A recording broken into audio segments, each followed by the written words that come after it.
Olá, a presidente Dilma Rousseff disse ter ficado preocupada e estarrecida com as negociações entre policiais militares através de gravações telefônicas autorizadas pela Justiça. Na Europa, a crise se agravou e a Grécia está no centro das complicações. Na Inglaterra, a rainha comemora 60 anos de reinado. E em Brasília, a semana começou com mais uma troca de ministros. Esses são assuntos do Bancada Rural de hoje, que está começando. Fique conosco.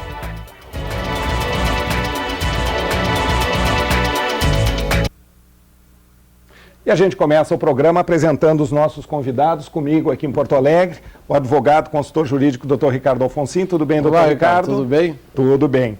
Também conosco em Brasília, a colega jornalista Carolina Bahia. Tudo bem, Carolina? Tudo bem, Ricardo. Em São Paulo, o colega de Canal Rural, consultor financeiro, Miguel Daúde. Tudo bem, Daúde? Tudo bem, Ricardo. E hoje conosco também o presidente da RICAM Consultoria, Ricardo Amorim. Tudo bem, Ricardo? Tudo ótimo, um grande prazer estar aqui com vocês hoje. Obrigado.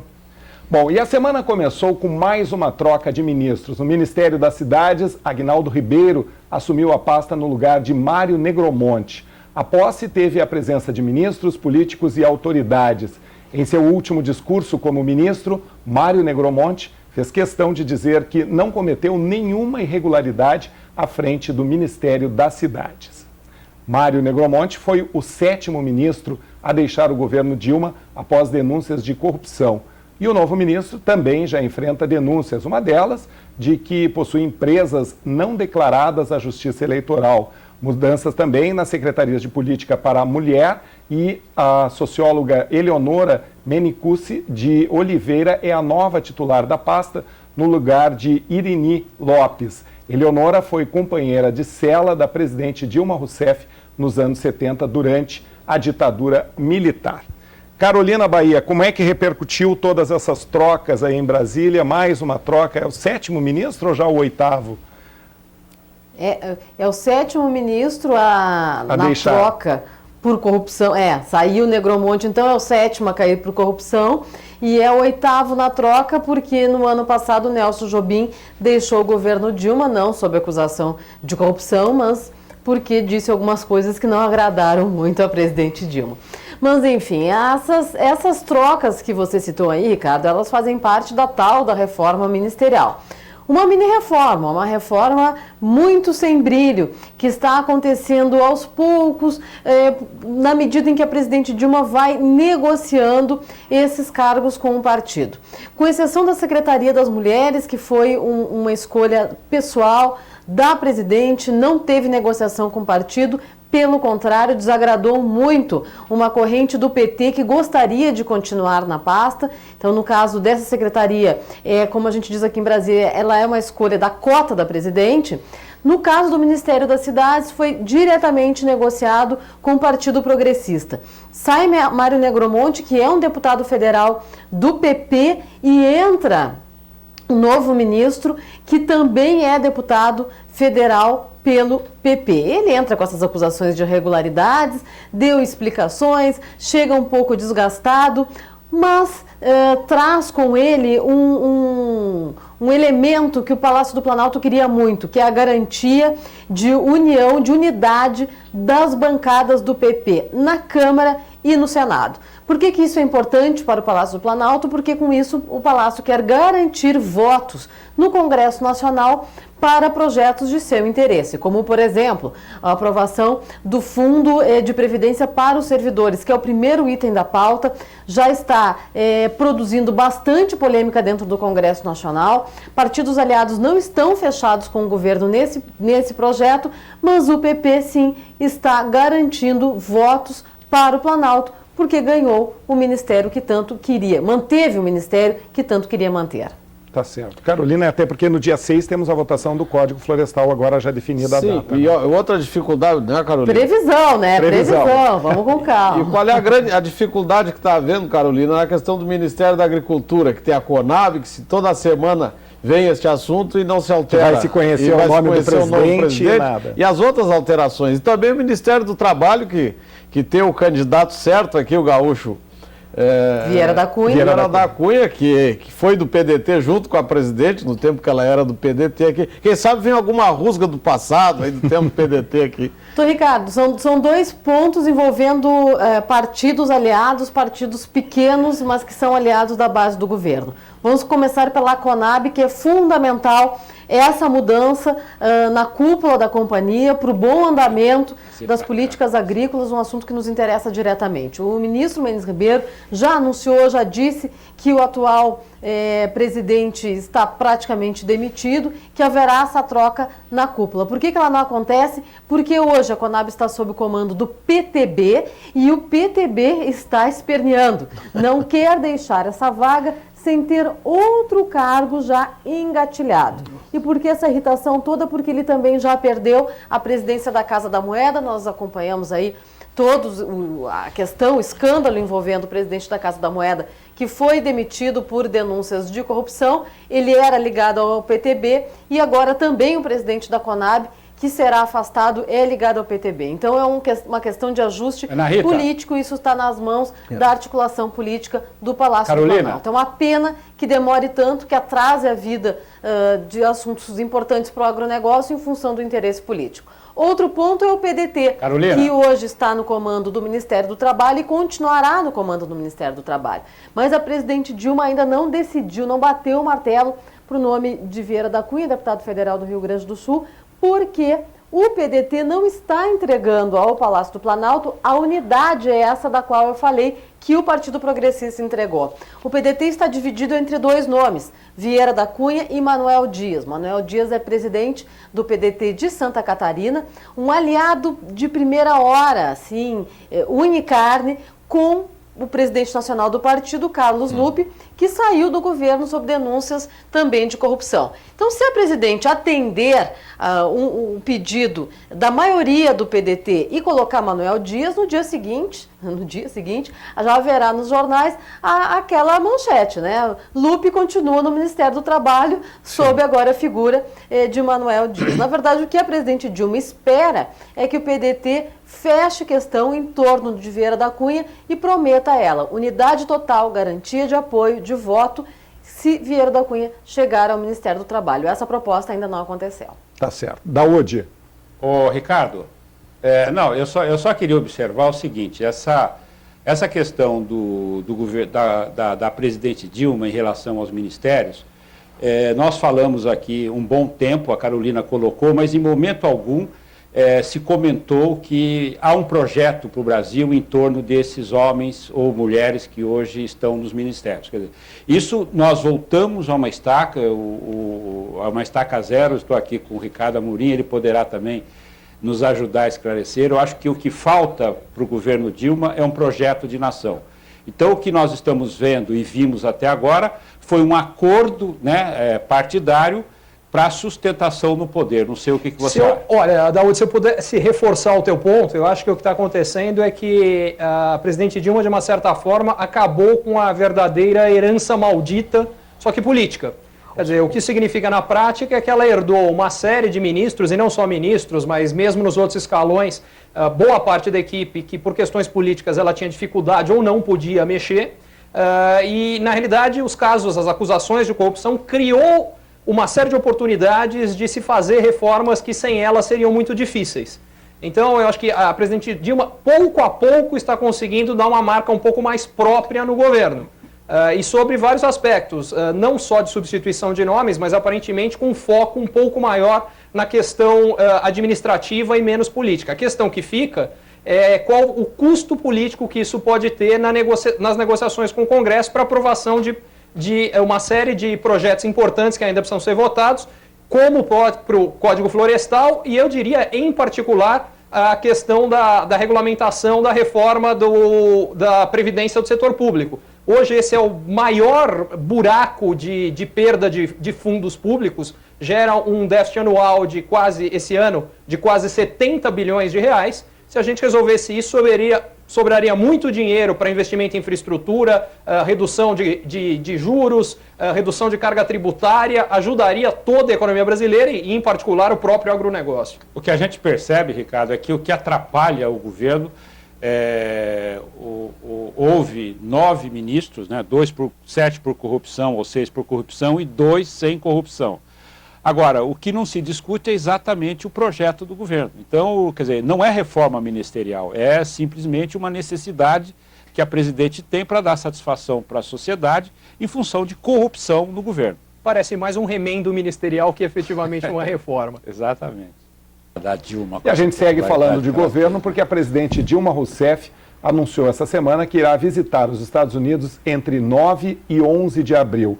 Ela deverá ser recebida pelo presidente Barack Obama na capital Washington em 9 de abril.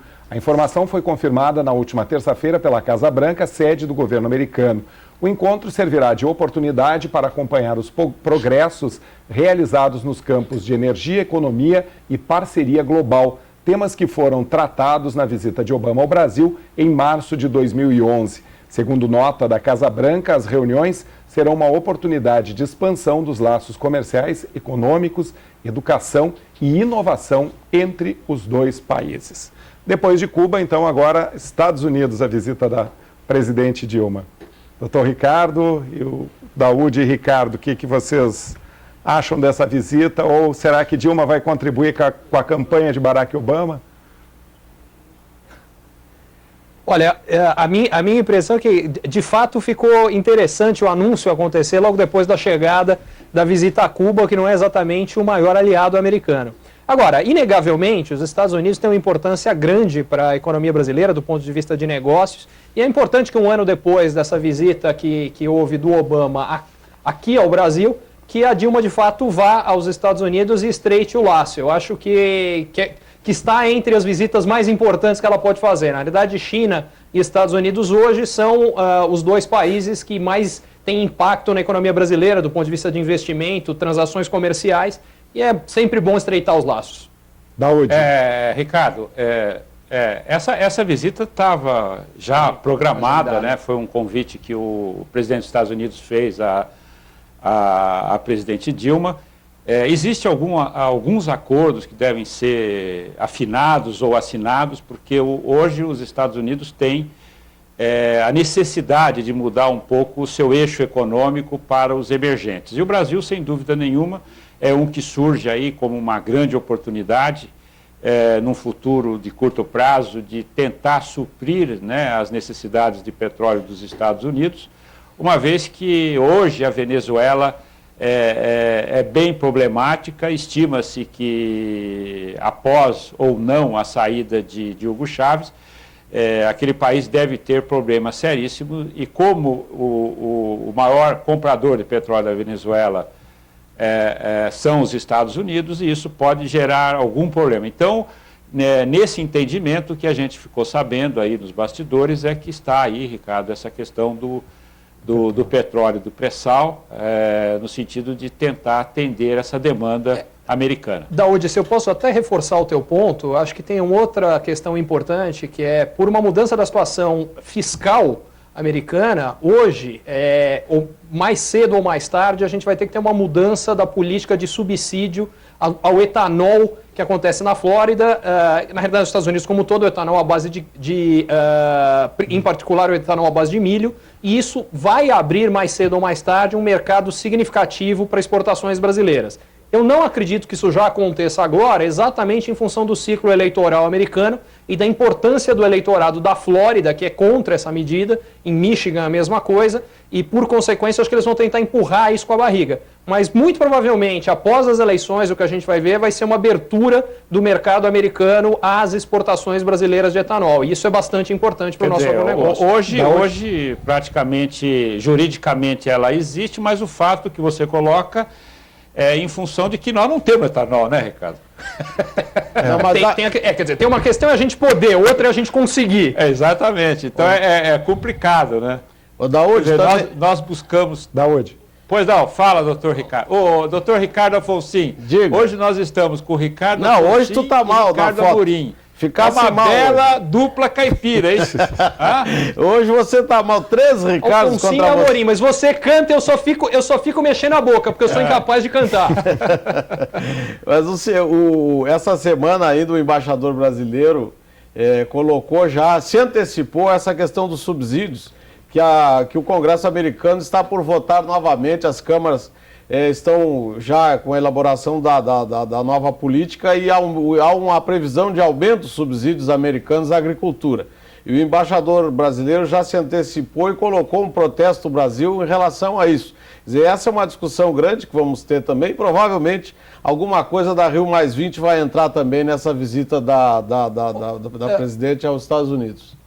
Bom, nós estamos chegando ao final... Ricardo, a proposta de aumento de subsídios vem dos parlamentares que estão jogando para os seus respectivos eleitorados. Exato. Mas os Estados Unidos hoje não têm dinheiro para aumentar os subsídios. Pelo contrário, eles terão que cortar. A questão é escolher onde cortar, mas que eles serão cortados eu não tenho grandes dúvidas.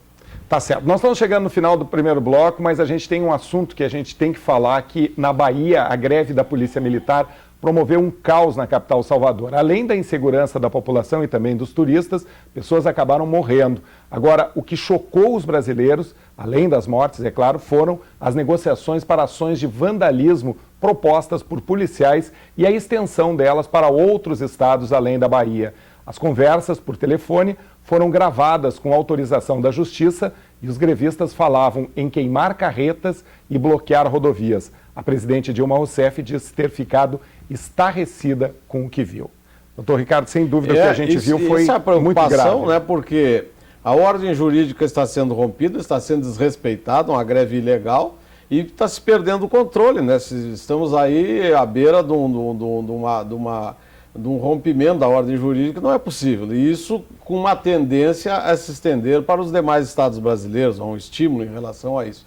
Então, realmente, há uma preocupação do governo federal de que isso não venha a ocorrer, que termine, que cesse esse assunto na Bahia e que tenhamos, que nos outros estados não venha a ocorrer a mesma coisa. No Rio Grande do Sul já há uma ameaça disso que venha a ocorrer em março, né? E o que está resultando disso, né, em termos até de uma desobediência civil daqui a pouco, né? Porque se a ordem jurídica é rompida da maneira que está sendo na Bahia, não se sabe onde é que vai parar uma situação dessas, né?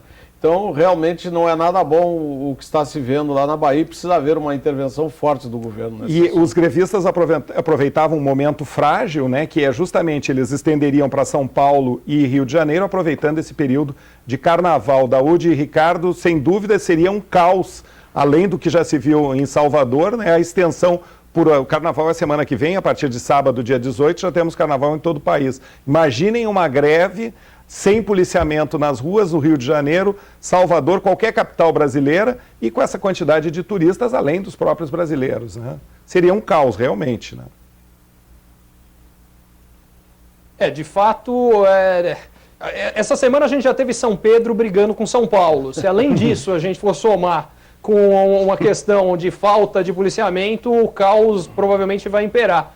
Agora, eu acho que além da questão do descumprimento da lei, aqui a gente tem uma outra questão, que é a incapacidade do governo de avançar junto ao Congresso, vem dificultando, porque existe, por exemplo, um projeto de lei parado no Congresso há muito tempo, que regulamenta o direito de greve exatamente nos serviços prioritários, nos serviços que não podem parar, como é exatamente o caso dos policiais militares. E a falta de regulamentação é uma das coisas que faz com que as punições possíveis a esses policiais que estão parados acabam sendo mais brandas do que poderiam se esse projeto já tivesse sido aprovado.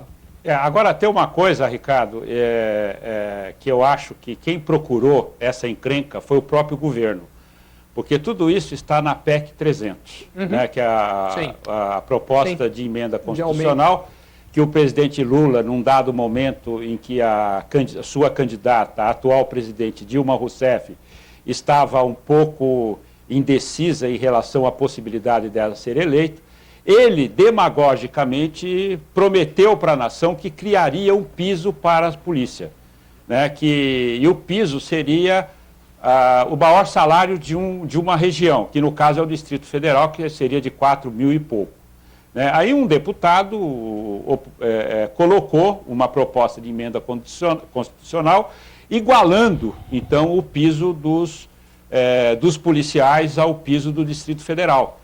E o que acontece? O Jacques Wagner, né, que nas suas campanhas, ele publicamente tinha como aliado esse cabo que foi o causador desta greve, dizendo que tinha que mudar o piso. Quer dizer, então essa política do agradar por agradar para ficar no poder é muito ruim, né? Isso não vai parar aí, quer dizer, prenderam, realmente houve uma ação criminosa por parte dos grevistas, mas eu acho que no Rio de Janeiro pode sim haver uma possibilidade de uma greve branca dos policiais no sentido de conturbar a questão do carnaval. Então o governo que procurou, que pese, quer dizer, ninguém defende aqui o crime dos grevistas, mas o que a gente procura entender, Ricardo, não sei o que você acha disso. Acho que você tem razão, a gestão de expectativas foi muito ruim, quer dizer, a partir do momento que você faz uma promessa, você criou uma expectativa e essa expectativa foi desfeita, você tem total razão. E eu acho que isso mostra uma outra questão, que são os desafios que nós vamos ter que lidar com Copa do Mundo e Olimpíada. Sim. Porque se isso é grave às vésperas do Carnaval, isso seria ainda muito mais grave acontecendo às vésperas desses grandes eventos. Tá certo. Nós vamos fazer agora um rápido intervalo, em seguida a gente retorna com mais Bancada Rural.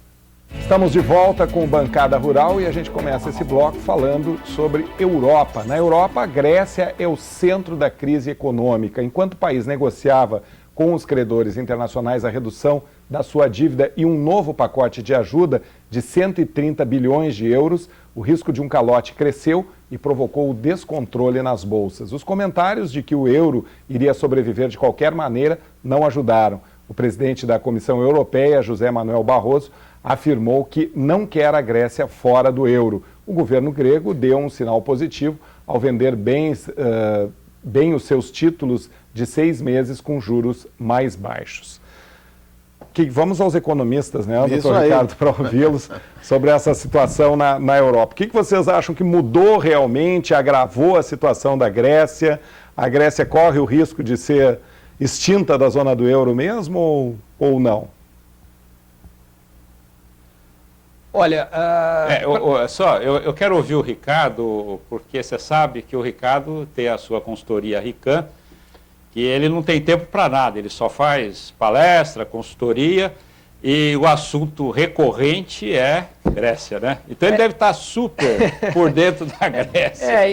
Você tem razão, Daudi, até porque, em parte, eu provavelmente fui um dos primeiros a alertar. Aliás, para quem quiser conferir sobre essa questão de Grécia e Europa, há mais de 2 anos eu falei que a probabilidade de calotes e de um ou mais países saindo da zona do euro era muito grande, porque os problemas financeiros de vários países europeus, começando pela Grécia, mas passando por Portugal, Irlanda, Espanha, França mesmo, Itália, Bélgica, são enormes. E o resultado disso é que a gente tem sim um risco de ruptura significativo. Especificamente a questão grega. Há 2 pontos aqui que são fundamentais. O primeiro, a permanência ou não da Grécia na zona do euro cria um precedente ou pode criar um precedente importante. Se a Grécia sair, a possibilidade de que outros países hoje, que não conseguem crescer, que estão com pouca competitividade, optem também por sair como forma de desvalorizarem as suas moedas e ganharem competitividade de exportação, dado que eles não estão conseguindo vender dentro do país porque a demanda está muito contraída,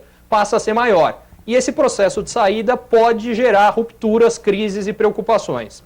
A segunda questão é que o calote grego aos credores privados, todo mundo já esperava, isso não é uma novidade.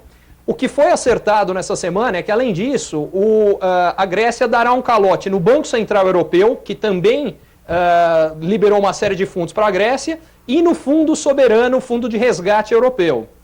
O que é a questão chave hoje é se a Grécia também daria um calote no FMI, porque tradicionalmente o FMI não toma calote. Todo mundo toma calote, o FMI não. Por que seria importante o precedente? Primeiro, porque outros países poderiam optar por fazer a mesma coisa, e segundo, porque o FMI hoje está em busca de uma capitalização adicional de 500 bilhões de dólares. E vai ser difícil conseguir esse dinheiro, que alguém coloque dinheiro novo, e esse alguém basicamente são os países emergentes, capitaneados pela China, mas inclusive o Brasil, com a perspectiva de que, de repente, Portugal, em seguida, pode também dar um calote no FMI e você vai perder uma parte desse dinheiro que está sendo colocado. Então, ainda tem muita coisa incerta, as notícias de hoje foram um pouco mais positivas, mas ainda tem muita coisa para ser resolvida, os riscos são grandes. Ricardo, eu acho que a questão da Grécia, com toda essa renegociação da dívida da Grécia, só em 2020 ela conseguiria um equacionamento da sua dívida em relação ao mercado, dando um calote de 60% em toda a sua dívida. E mesmo assim, ela teria uma relação dívida-PIB de 120%.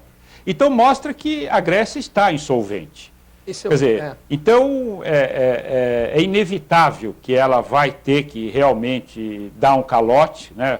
Porque num dado momento a renegociação de dívida passa a ter a característica de um calote, e se ela não sair da zona do euro, ou seja, continuar usando a moeda da zona do euro, ela não vai ter condições de sobreviver.